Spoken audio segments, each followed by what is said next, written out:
Hey everyone, welcome to skillcapped's guide for the most OP champions to climb out of low elo within patch 10.11 for every role. Our team at skillcapped huddled together and dissected the patch notes to theorycraft what the easiest and most OP champions to play with will be. Step 2 in our research was to force our resident challenger fill player, Hector, to play a ton of games based on our findings and figure out what is for sure OP, while the rest watch Netflix and ate McDonald's. The result is skillcapped's 5 most OP picks that you can play in the new patch to gain elo fast in Platinum and below. As a quick heads up, you'll hear Hector's live commentary throughout this guide. The entire game with Hector's commentary for each of our OP picks is featured on our brand new commentaries page at skillcapped, so be sure to check that out if you want to see how to play these picks from start to finish. Our first recommended pick is going to be Fiddlesticks in the mid lane. With the buffs he'll be receiving in patch 10.11, mid is looking to be his strongest role. They're giving him more damage on his W to farm minions and a neat new passive on his Fear that we'll show you how to use in a second. To abuse him as much as possible, you'll want to run this rune page in mid lane. Arcane Comet and Scorch are the runes to pay attention to here. This is what enables him to be such a powerful laner. His E is a long range nuke that also slows his target. This is why we run Arcane Comet. With the slow, the Comet is guaranteed to land. It's worth noting that these Fiddlesticks clips were recorded on the PvE server, so we are blessed with these lovely white boxes instead of champion portraits. You're going to want to max your E so that you can spam poke onto your opponent over and over and over again. Okay, my teammates are smurfing. Boom. Whew, good damage. And there's not a lot they can do to stop this. It's like basically guaranteed. You have to be terrible to miss this ability. Absolutely terrible.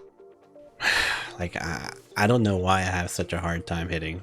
If you're actually consistent about it though, your poke is god tier, and you can force people out of lane very easily with super uninteractive poke. This is what will make him a power pick in the mid lane with reliable lane dominance. The second buff he received isn't that impressive, but you can randomly catch your opponents off guard with it.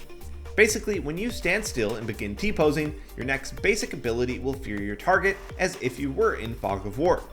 Against experienced players, we doubt this ever works.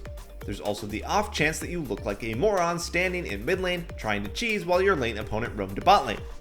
Cheesing in mid lane with poke and all ins isn't all Fiddlesticks is good for either. His main purpose is going to be mid to late game teamfights where he can carry with his ult. Fiddlesticks' carry potential is so strong that Hector managed to stall out a literal 2v5 game with just him and his Ashe.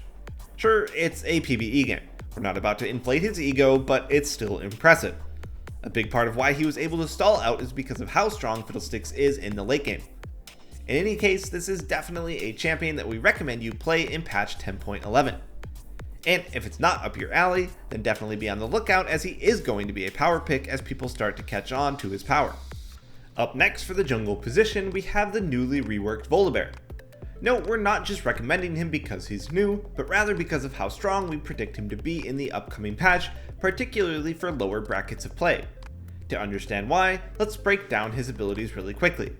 His passive is basically his old W passive and ultimate in one.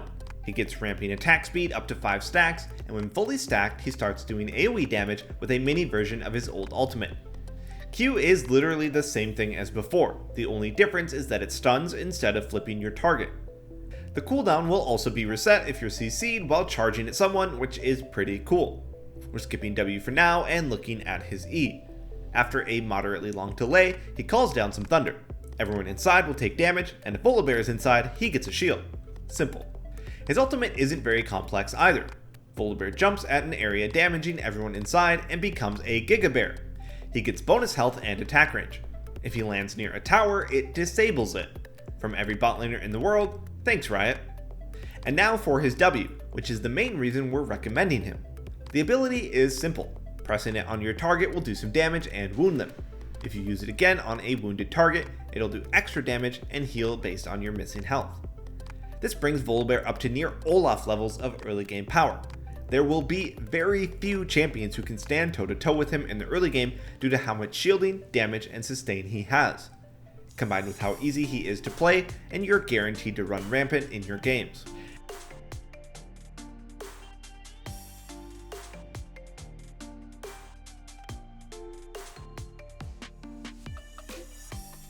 And the best part about Volibear isn't even the fact that he's strong in the early game, it's the fact that he doesn't even fall off in the later stages of the game either.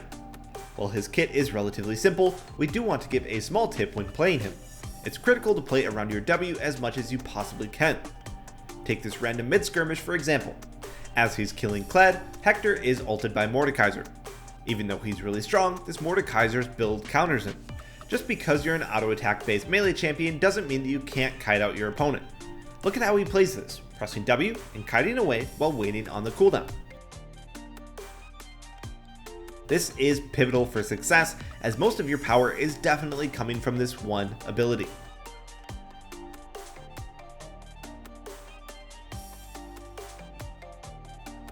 The biggest thing to look out for when playing Volibear is the Yasuo effect. You have so much power and you'll be tempted to go for really risky engagements thinking that you can outplay. Dueling a Lee Sin while you have 10% HP and then flashing into your own death trying to proc your second W is not recommended. Now, we're not going to lie and tell you that we know the best build. No one knows what's going to be optimal until the champion is live and being played by thousands of players. But if you want to first time him in ranked the second he comes out, then here's some quick tips to get you started. This is the rune page we recommend. Conqueror to go for extended trades with his W and some movement speed buffs from the sorcery tree so that he can actually reach his target. His jungle item will vary just like Olaf's does. If you're looking to be on the tankier side, then you'll want to go Cinderhulk. Going warrior is also just fine should you want to just brawl people and out-sustain them.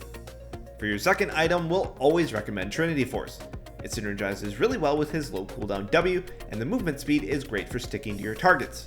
After that, just go any of these situational defensive items based on the game.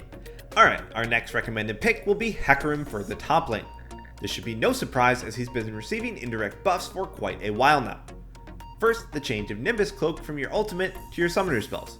Secondly, the movement speed buff whenever you teleport was a buff directed at all top laners, but buffed Hector the most as his kit is built around movement speed. Thirdly, the death stance change.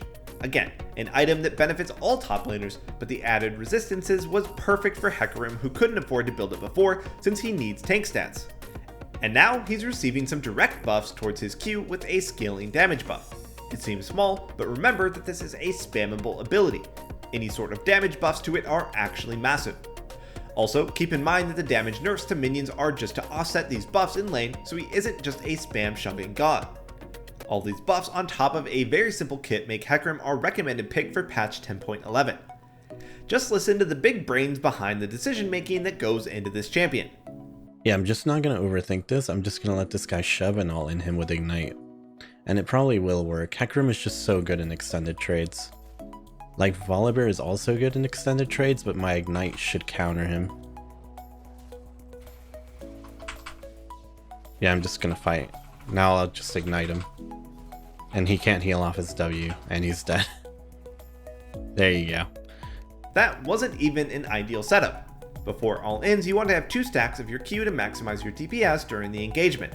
That's just how easy it is to outduel other top laners, especially with Ignite. Not only is he super easy to play and strong in lane, but Hector can kind of do it all. There's almost nothing that Hector can't do. His powerful wave clear allows him to farm not only lanes but jungle camps very quickly to funnel himself a ton of gold. Just like in lane, he easily continues to outduel people even into the late game, making him a powerful split pushing champion. You can also just flank squishy carries as Hector, obliterating while also disrupting the rest of the enemy team.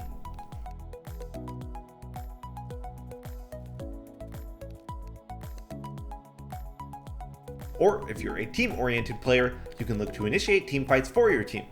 Very few champions can actually do it all as well as Hector can, making him both a strong pick, but also a great champion to learn the game on. Let's explain. Imagine you're playing Maokai. You're not really the best duelist or power farmer. This removes the option to play those styles entirely. If you're unable to practice an option, then you can't ever learn it. This is why Hector is so good. His versatility is great for learning how to do new things and learn from your mistakes. He is the definition of a 1v5 champion, so pick him up and get some freeload this incoming patch. Up next on our list will be Misfortune, but as a support rather than an ADC. Misfortune, just like Fiddlesticks, has a super oppressive laning phase by running a similar page. Her E slows, so you get Arcane Comet, Scorch, and Cheap Shot damage all in one spell. And just like Fiddlesticks, this ability is impossible to miss. Reliability is one of the major things that we look for when recommending champions for lower elos. Look how interactive that is. So broken. This is a pretty good point to make. What makes a champion good is how many options it gives the enemy player. There's no outspacing MFE. You're going to get hit over and over again. A few tips to make your poking stronger is to follow this skill order. You'll notice that we don't put a point in Q until level 4. The reason for that is that you literally don't want to press Q at all during the early laning phase. The damage is unreliable and mediocre, and your mana should be saved for Make It Rain all the time.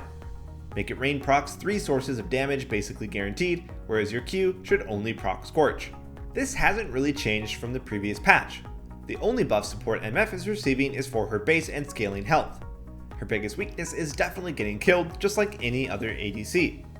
Even though it's not much, you never know when that extra bit of HP is going to save your life. Keep in mind that nothing will save you from auto-attacking Shaco's clone and killing yourself. That's a skill-capped exclusive tip.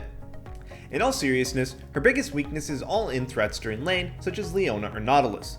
Poke champions are definitely strong against engaged supports, but the one problem is that if you make a single mistake during the laning phase, you die instantly and then you're useless. Having a bit of extra health to survive a potential all-in makes her an even more dominant lane bully. But now we get into the main reason that we recommend her for low elo. The lower elo you play in, the higher chance that your team messes up the draft phase. For example, you see that the enemy team has picked Soraka or Yuumi during draft.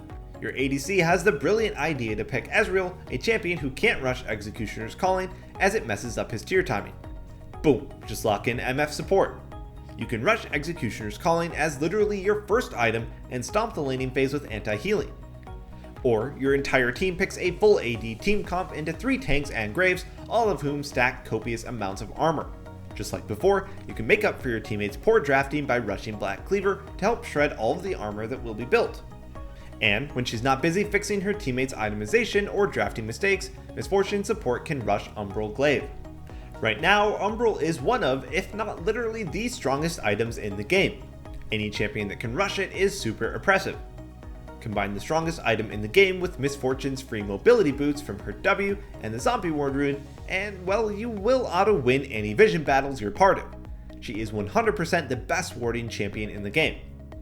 On top of all her utility, Misfortune at the end of the day, well, is still a carry. If you use her oppressive laning phase to get snowballing, then you become a powerhouse champion, dealing absurd damage for a support. And this is all why we're recommending her so highly for patch 10.11. How easy she is to play, combined with her ability to pick up her teammates' slack and carry potential, make her our preferred support. And now, last but not least, ADC. We're going to be recommending Caixa as the standout ADC for this next patch. With Aphelios and Senna being toned down a bit over the last few patches, other ADCs are being able to shine once again. Caixa is receiving some bonus AD buffs to her Q and range on the later ranks of her ultimate. It'd be a lie to say that her ultimate range matters, but the bonus damage on her Q is actually a fairly decent buff. Remember that almost every Caixa build is her literally just rushing AD to get her Q evolve. Therefore, any bonus AD buffs are going to be particularly strong on her. Caixa was already in a fairly decent spot with her Hail of Blades build, and this just makes it better. Right now, League is about punishing people hard when they make small errors, and Caixa is the queen of that in bot lane. We all know what it's like to lane with supports who lose 75% of their HP to last hit a minion. Luckily for Caixa, she just needs a single good play from her support, and she punishes like no other marksman. Her ultimate and high burst damage, along with pretty good sustain damage, makes her the perfect ADC for killing low elo players. Not only does she pair well with a CC support, but she can punish players on her own just fine during lane. We're not saying Caixa will be the best ADC on patch 10.11, but with the buffs, she's going to be one of the best ADCs for learning to play the game for the same reason as Hector. All ADC players want agency for their role, and Caixa is probably the best ADC by a wide margin at being autonomous. With good mechanics, she can outplay her way out of a ton of situations as well.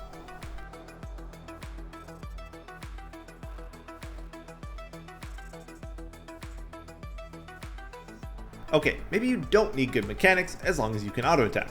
And she can team fight just as well as any other ADC. Like we said, Having all of these options available can help you to learn the game faster, as you won't be gated by what you can and can't do.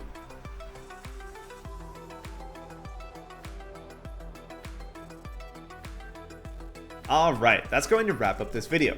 Remember, every game featured has a full commentary by Hector featured on our commentaries page, so be sure to check that out. Thanks for watching, and we'll see you next time.